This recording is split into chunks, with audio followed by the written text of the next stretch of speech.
രാജ്യസുരക്ഷയേക്കാൾ വലുതല്ല ഒരു സംസ്ഥാനത്തിന്റെ രാഷ്ട്രീയവുമെന്ന് തെളിയിക്കുന്ന സംഭവ വികാസങ്ങളാണ് ഇപ്പോൾ പശ്ചിമ ബംഗാളിൽ നടക്കുന്നത്. മമതാ ബാനർജിയുടെ നേതൃത്വത്തിലുള്ള മുൻ സർക്കാർ സംസ്ഥാന താൽപര്യങ്ങളുടെ പേരിൽ, കേന്ദ്രവിരുദ്ധതയുടെ പേരിൽ വർഷങ്ങളോളം തടഞ്ഞുവെച്ച അതിർത്തിയിലെ പ്രതിരോധ പദ്ധതികൾ ഒറ്റയടിക്ക് പാസാക്കിയിരിക്കുകയാണ് സുവേന്ദു അധികാരിയുടെ പുതിയ ഡബിൾ എഞ്ചിൻ BJP സർക്കാർ.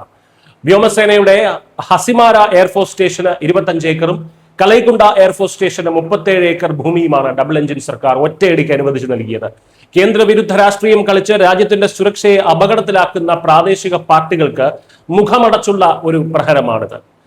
എന്തിനാണ് ഈ എയർബേസുകൾക്ക് ഇത്രയധികം പ്രാധാന്യം നൽകുന്നത് എന്നറിയാമോ? ഭൂട്ടാൻ അതിർത്തിക്കും ഇന്ത്യയുടെ ഏറ്റവും തന്ത്രപ്രധാനമായ സിലിഗുരി ഇടനാഴിക്കും, അതായത് ചിക്കൻ സ്നെക്കിന് തൊട്ടടുത്തുമാണ് ഹസിമാര എയർബേസ്. കേന്ദ്ര സർക്കാർ ആവശ്യപ്പെട്ടിട്ടും കഴിഞ്ഞ മമതാ സർക്കാർ ഇവിടേക്ക് ആവശ്യമായ ഭൂമി നൽകിയിരുന്നില്ല.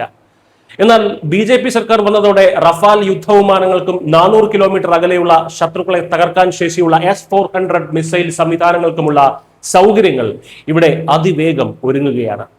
ഇതിനു പുറമെയാണ് കലൈകുണ്ട എയർബേസിന്റെ വലിയ രീതിയിലുള്ള വികസനവും കൂടി നടക്കുന്നത്. സുഖോയ് 30 യുദ്ധവിമാനങ്ങളുടെ സാന്നിധ്യം ശക്തമാക്കുന്ന ഈ നീക്കം ചൈനയുടെ ചങ്കിടിപ്പ് വർദ്ധിപ്പിക്കും.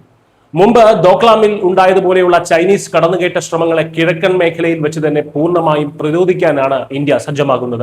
അരുണാചൽ പ്രദേശ് ഉൾപ്പെടെയുള്ള അതിർത്തി മേഖലകളിലേക്ക് അതിവേഗം സൈന്യത്തെയും ആയുധങ്ങളെയും എത്തിക്കാൻ ഈ വ്യോമതാവളങ്ങൾ വികസിപ്പിക്കേണ്ടത് അത്യാവശ്യമായിരുന്നു. എന്നാൽ കേന്ദ്രവും സംസ്ഥാനവും തമ്മിലുള്ള ശത്രുത കാരണം കഴിഞ്ഞ കുറെ വർഷങ്ങളായി ഇതൊന്നും നടപ്പിലായിരുന്നില്ല. ഈ തടസ്സങ്ങളാണ് പുതിയ സർക്കാർ വന്ന് ഒറ്റയടിക്ക് നീക്കം ചെയ്തിരിക്കുന്നത്.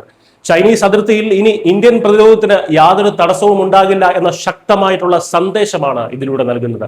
ഇന്ത്യയുടെ വടക്ക് കിഴക്കൻ സംസ്ഥാനങ്ങളുടെ പ്രവേശന കവാടത്തിൽ ഇന്ത്യ തങ്ങളുടെ വ്യോമ പ്രതിരോധവും ആക്രമണശേഷിയും ഇത്രയും വേഗത്തിൽ വർദ്ധിപ്പിക്കുന്നത് ബീജിങ്ങിനെ തീർച്ചയായും അസ്വസ്ഥരാക്കും.